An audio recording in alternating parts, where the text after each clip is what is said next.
All right, I'm being notified that we are live, so I'm going to write in the comments here, hi, how are you, who is here, something like that.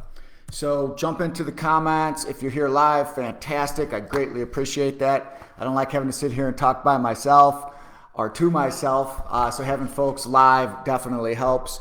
Although I will say that if you're watching on replay, certainly welcome. Glad that you could make it. Glad that you could check out this part of our training series.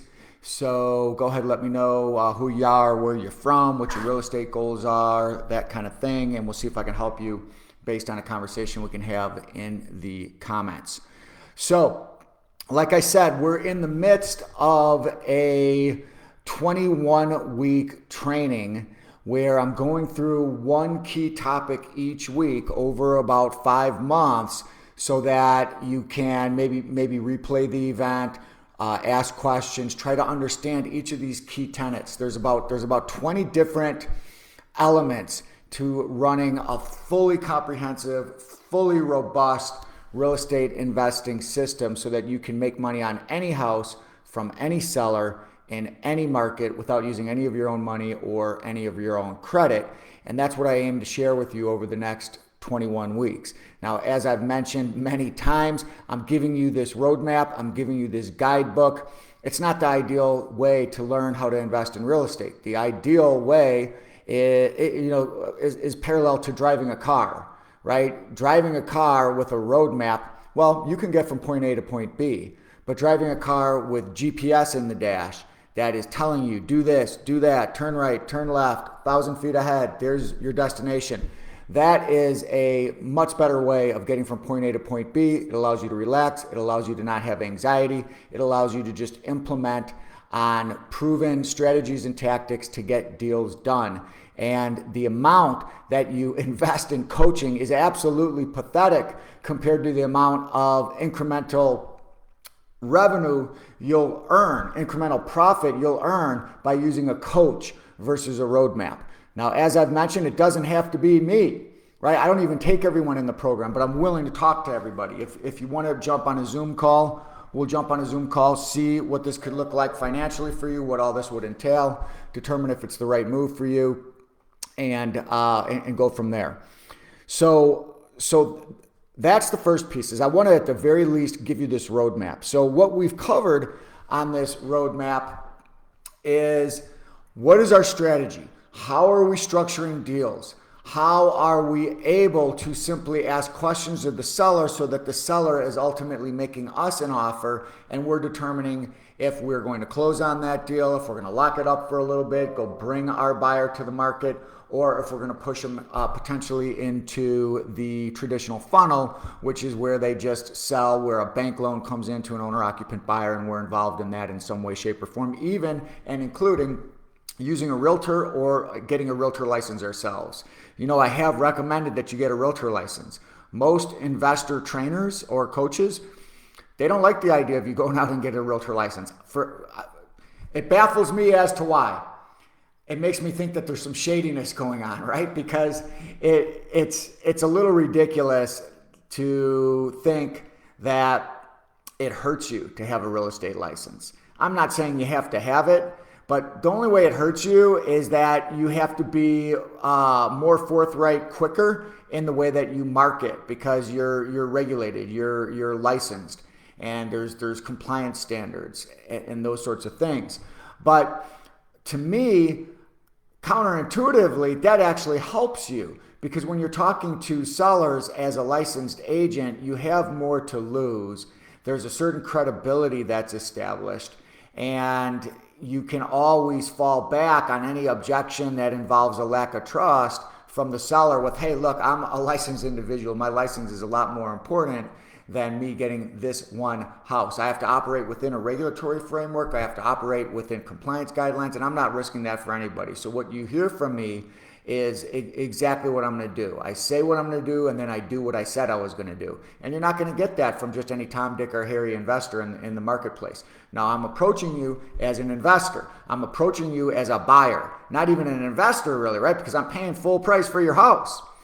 not very many investors do that, do they? They're always looking to get a house at 50, 60 cents on the dollar. We're happy to do that for you if that's what you want, but we can also buy it at full price if you can be a little bit open to the way we structure that, meaning I would make you monthly payments for a period of time until we pay you off in full. Okay, so I like the idea of having this license. I talked about that before. I don't personally have one. I have people on my team, and that works for me. I've been doing this for a long time, but if I was starting out, then I probably would get one. But I've been doing it for 30 years, so it's not necessary really for me right now. But let me put today's topic in perspective. So we've covered strategy. We've covered our approach to the seller, which is effectively the script that we use when we're talking to the sellers. And if you haven't seen that, that's last week's episode, if you will, in this series. Check that out. And this is a follow-on to that. Everything is a follow-on. It's all being presented in a chronological order for a reason. It's a series. And today we want to talk about using delegation or delegating. Delegating aspects of this business that really don't require you, so that the time that you invest in this business is only on the most salient aspects of the business, the most important, vital aspects of the business, the things that get deals done. And the things that get deals done are actually the seller phone call. That's 90% of this. You master the seller phone call because you understand the strategy and you understand the approach, you're gonna make a lot of money in this business because everything else can be farmed out. Everything else can be delegated. Now, sometimes people are too quick to delegate. You can't really delegate that which you don't understand yourself. So I always recommend going out and getting a few deals done yourself first. However, we've got a lot of folks who are in this group who are already way beyond that, and they might need to think about delegating. And when we delegate, what we use are executive assistants or virtual assistants. There's literally virtual assistants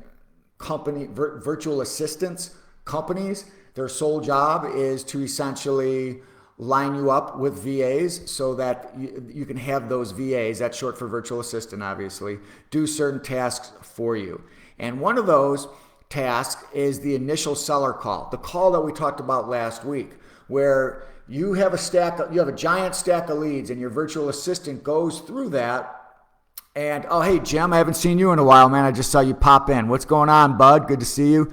Hey, Tom, Carlos, what up? Pops, what's going on? Pops?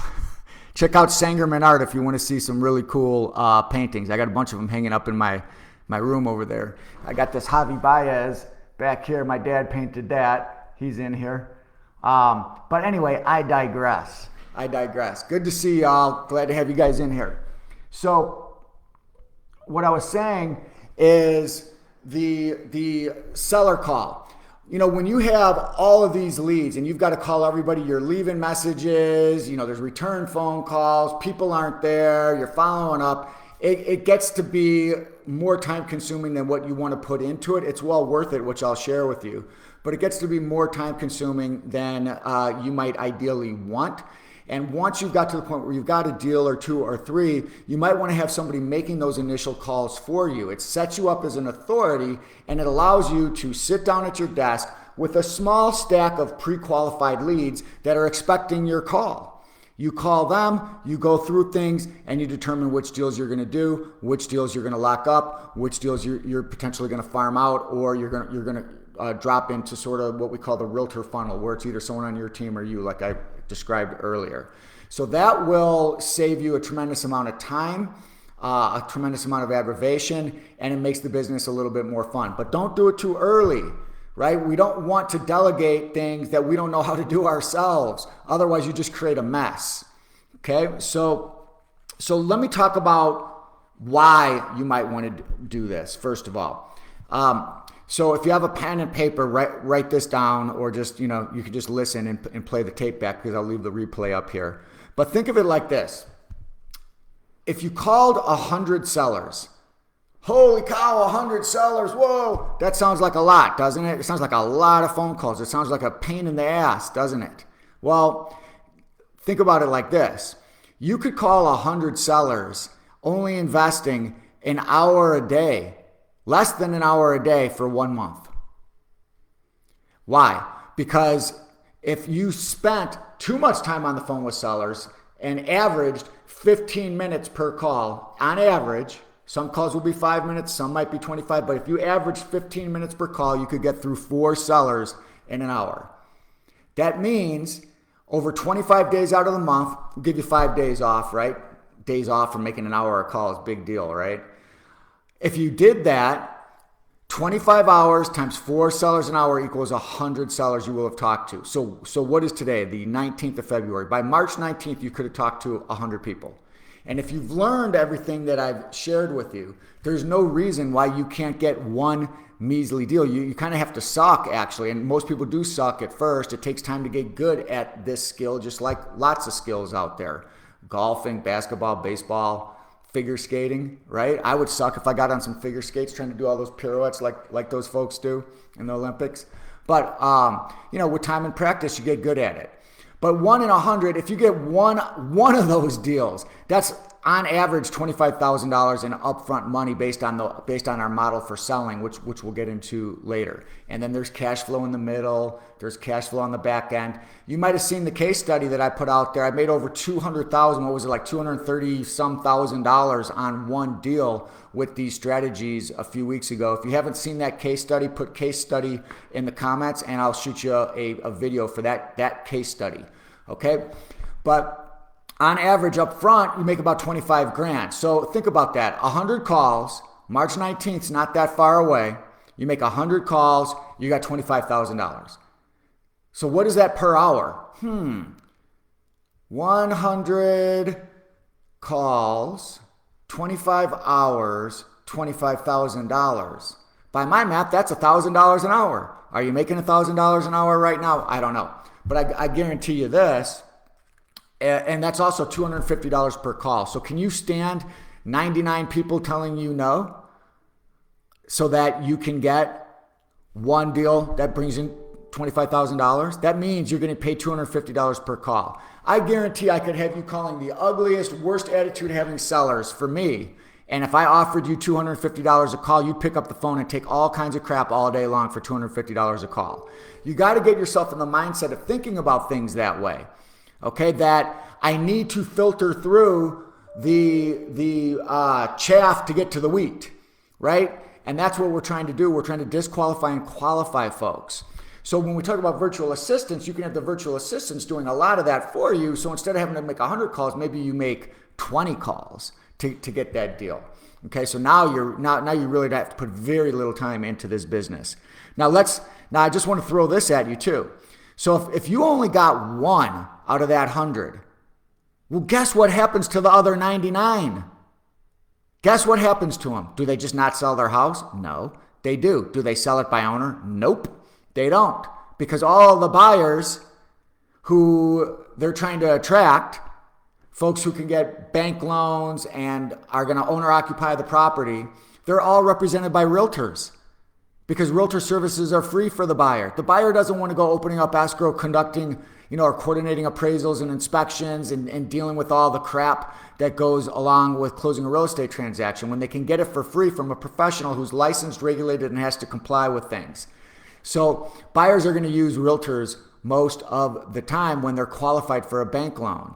And most of the sellers that you're going to talk to out of that 100 are going to want full retail price without taking any kind of terms. Most of them are. Not all of them. Most of them are. So what do? They are relegated to having to pay a commission to a realtor. So what I'm saying to you is if 90 of those 99 that you don't get, there's going to be a realtor commission paid on it, and you're calling them first as a buyer, as an investor, then wouldn't it be useful for you to have a license or have someone on your team who has a license so that you could pick up a portion of those 90 that are going to end up listed with a realtor anyway? I've tracked this for years. Those listings that are those for sale by owners that you don't get, they end up listed with realtors. So why shouldn't that be you? Let's just think about that for a second. If we're focusing on the median to above price range house, I think it's around $341,000 right now. And let's say you suck at a listing presentation and you're only going to get like 1.5 points commission instead of the normal 3, all the way up to 6, depending on who the buyer is.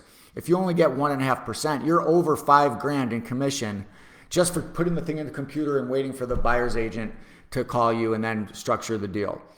So out of 90 people between now and March 19th, a month from now, you get one investor deal. Out of the 90 that you didn't get, let's say you're terrible. Let's say you're good and you get a third of them. Okay, that would be 30 listings times $5,000 average. That's 150 a month. That's well over $1 million a year. Okay, let's say you got 10% of them. So you get 9 listings at an average of $5,000 a pop. That's $45,000. Well, guys, by my math, that is almost what is it? It's more than $500,000 a year just in the stuff you were going to throw away. Is it worth it for you to do this business? You'll have to make that judgment. But what I'd submit to you is for the pathetic amount of money that I charge as a fee to come into the coaching, which isn't out of generosity or altruism, although I like to think that I am those things. It has to do with deal flow for me later on, which we can describe if we get on a Zoom call. But jump on a Zoom call with me and let me show you what this could look like financially for you personally based on your situation. We'll show you what this entails and we'll see if it's the right thing for you to do. But it'll be the best investment you've ever made.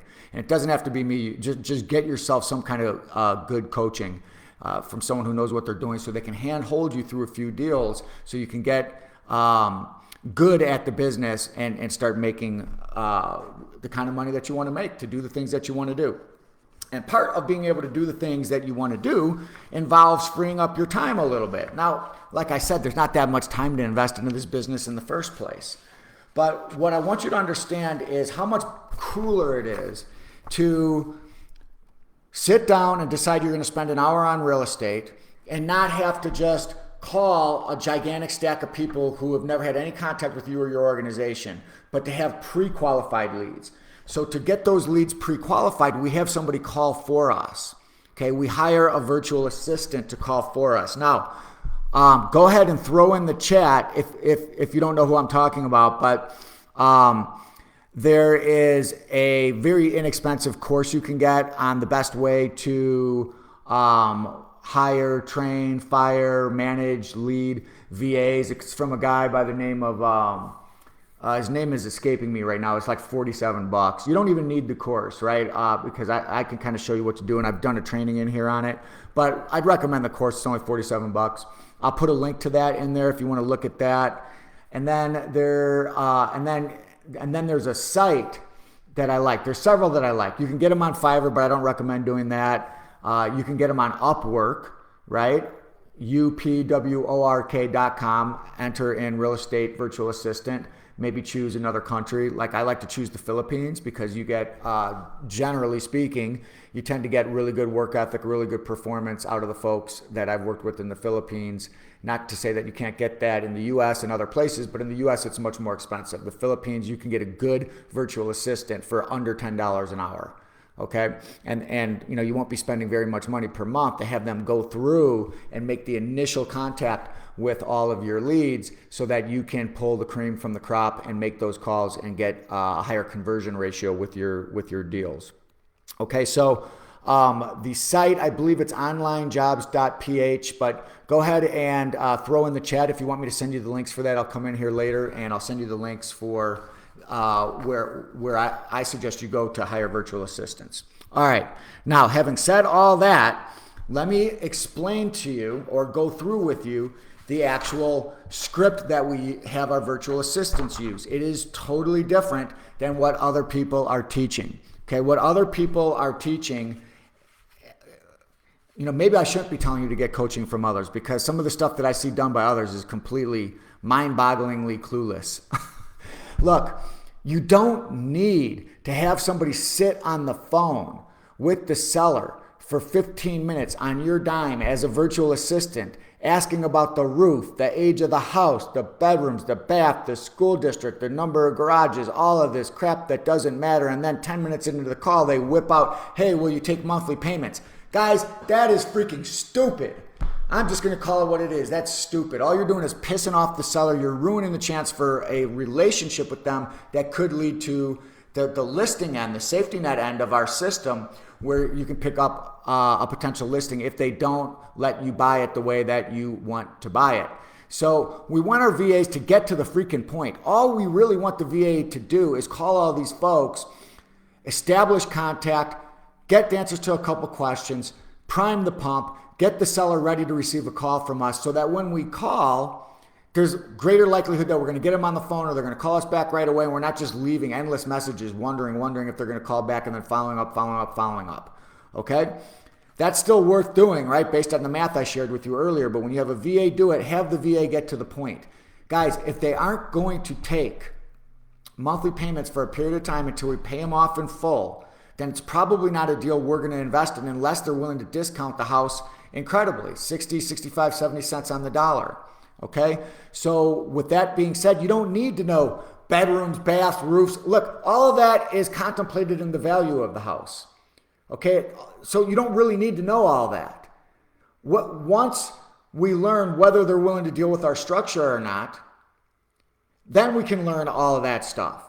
What we want to do is find out what their willingness is on the financial terms that we want. And if they aren't, then we're going to get a listing. Look, realtors don't give a crap if it's 4 bedrooms, 3 bedrooms, 2 bedrooms. They care what the price the house can sell for is. And all of that is contemplated in the price. So we can learn that information later. Don't make your seller jump through a bunch of hoops for you and then rip the rug out from under them where they're expecting a cash deal from you. Okay, it just pisses people off. All right, so let me go through this script here. And there's a reason why I have it set up the way I do. And, having had VAs for, a little over a decade, because we didn't even use them back in the old days. They weren't, available before Al Gore invented the internet. We didn't have, all these cool tools and tips and things that we can do online. The business was way harder. This business is so much easier today than it was back in the day. God, I wish I had these things when I first started. And I wish I could get coaching like the kind of coaching that I offered back then. I paid an arm and a leg and got way less, although because the training was very good. You guys know I started with Carlton Sheets and Ron LeGrand, and I learned a ton from those folks. But I didn't have the kind of hand-holding that I'm offering. People didn't really do it like that back then, so there was a lot of trial and error. So let me take you through this script then. So when your VA calls the seller, it's a matter of we want them to be very soft. We don't want this to be an aggressive call like it might be when you call the seller. I think next week we talk about your posture as a real estate investor, where I want you to be more stern, more assertive, more business-like, not all this rapport building, fluffity, kumbaya, wallflower stuff, because people see right through that and they think you're buttering them up for something. With a VA, it's okay for them to be softer like this. Okay, so I'm going to read this script as if I'm a wallflower here. Okay, so now your VA can be male or female. It doesn't really matter. I've had success both ways, but let's assume I'm female for this one because of the way I just the one that I pulled out. So your VA calls the seller, and I'm going to explain to you as I go through this script why I have it set up the way I have it set up, okay? So your VA says, hey, so this is Jacqueline, and I'm calling about buying the house at 123 Main Street. Hey, don't worry, I'm not calling to try to get a realtor listing. We're wanting to buy it, actually. Is it still for sale, and is this an okay time to talk? Now, why would I have her start with that? These for sale by owner people, their phone gets blown up with realtors trying to get a listing. So even if you are a realtor, tell them right up front, you're not trying to get a listing. You're calling as a buyer. I want to have a conversation about me buying your house. Okay? Don't tell them you're an investor, even though you are. You're a buyer. Just don't use the word investor is what I'm saying. I'm not saying to hide anything. I'm just saying you're a buyer. Okay? I'm calling about buying the house, not investing in the house. As soon as you say investment, they think they're going to get screwed. So I'm a buyer. I'm calling about buying the house. I happen to be a realtor, or, if you're not, you don't even have to bring that up, but bring up the fact that you're not looking for a realtor listing. You are a buyer, and they're getting blown up from realtors wanting to list the house for them, but you're not calling for that purpose. So if you could get their attention for a few minutes, I'm trying to buy the house. You'll do that yourself, but you'll also have your VA doing that. So get your VA good at that at first. Okay, so then the seller's gonna be like, okay, that's fine. Good time to talk, yes. Great, well, my name's Jacqueline, and my boss, Joel, he asked me to get a hold of you right away because they're gonna be making an offer this week. And then you have them pause. If I'm the seller, I'm like, ooh, these guys are making an offer. These guys are definitely in the market. These aren't tire kickers. These guys are making an offer. Okay, teach her to pause a little bit. Let that set in. Okay, when that sets in, now they're more apt to be straightforward with you. So there's some human psychology to this, guys, and I'm not a psychologist, but in 54 years and 32 of those years really dealing extensively with people, in business relationships, you learn a thing or two. And I'm telling you, there's a psychology to this that you don't want to underestimate. So you have your VA say this. So can you help me give them some basic information, like your name, some facts about the house. Now, I would never have you do that when you call them because you're just going to get diarrhea of the mouth from the seller. That's fine when the VA calls. I want all that diarrhea of the mouth to happen, and the VA's taking notes. And when you get this sheet, you'll see some gems on there. They went through a divorce. They got to move because somebody got COVID and they live in New York and the other person lives in California. Whatever the case is, those are tells that this might be a good opportunity to call. So let that VA, teach that VA to shut up, listen, and record whatever they can based on what the people want to offer to you in terms of facts about the house. Okay, when that seller stops talking, then the VA says, okay, well, now this is important the way I worded this. Okay, so first, I'm supposed to see if you have any room on the price and what you think the least you could take for it is. Okay, I'm supposed to see. It's like a awkward way of them asking for a price concession. And the reason we want her to do it that way is because it puts her on the side of the seller a little bit, and it makes the seller more willing to offer if there is a price concession against what they listed the price at. Okay, you want her to be a little bit awkward with it.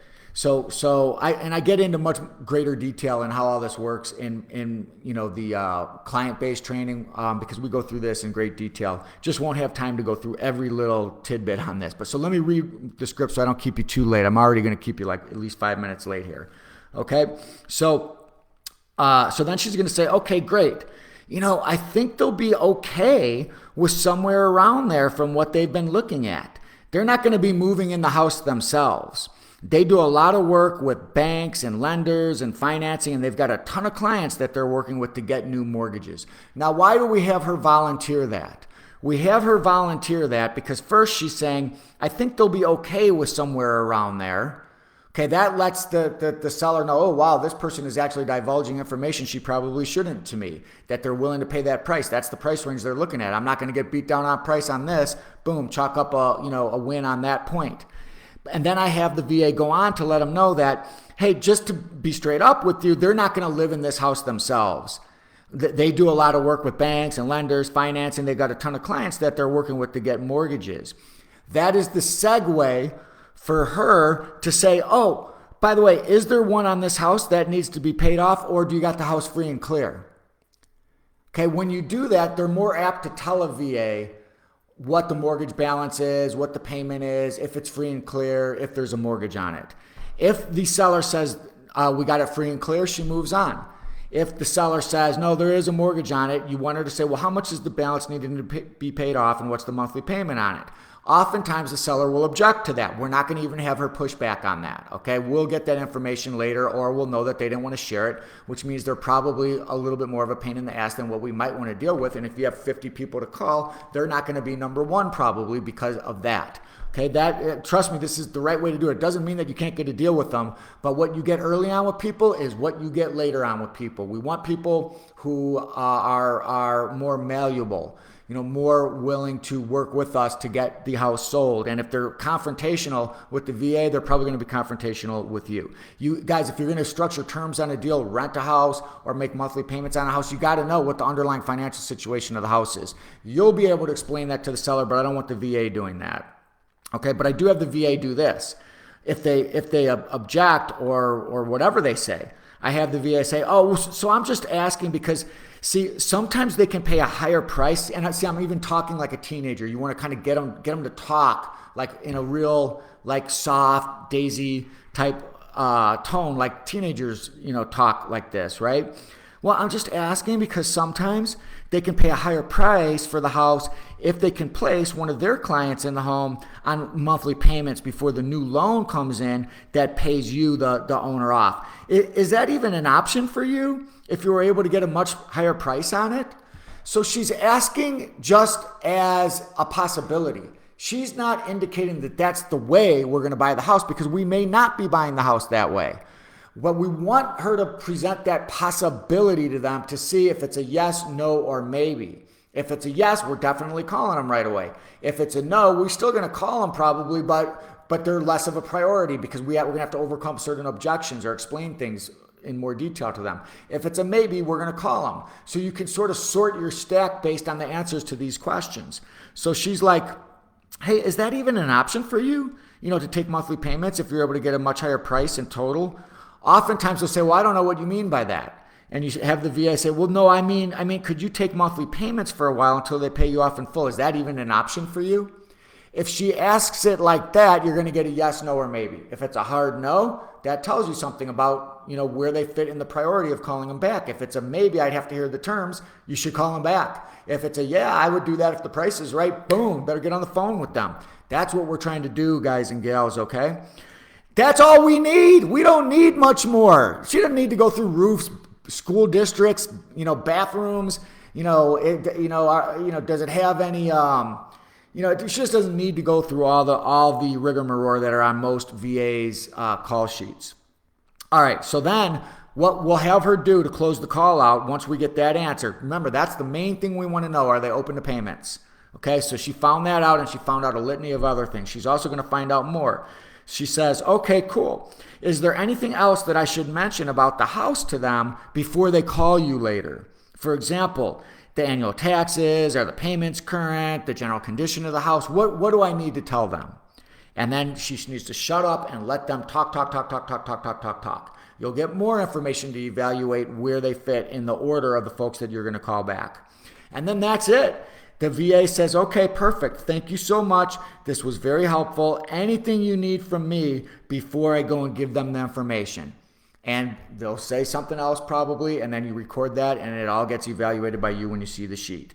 And then she says, okay, thank you again. Joel will call you back directly as soon as possible. Have a great day. Okay? They can take this sheet and call 100 people in a day, much less a month, right? And you're going to get to the cream of the crop. So guys, that's the VA script, okay?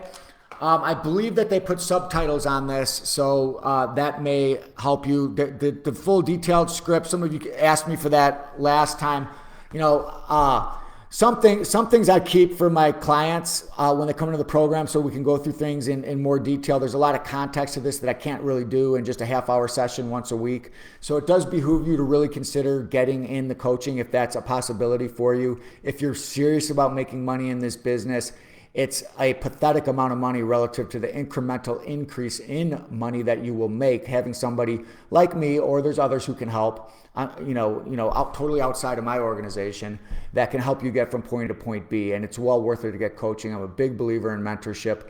The only issue is that more than 80% of the mentorship out there is just pure garbage, and you end up wasting a lot of money. You're not going to waste money if you come in here with me. I can tell you that much.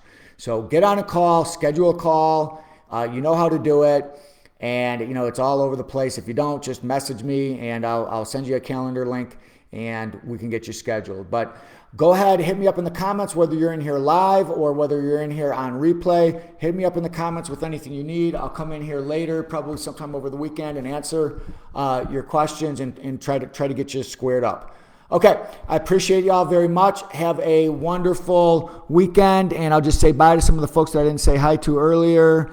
Joel, what's going on, my man Joel? There he is. Andrew, what's going on? Drew, Big Drew in the house. Adrian, and I think I said hello to everybody else. All right, peace and love, guys. Appreciate y'all. We'll catch you on the flip side. Adios for now.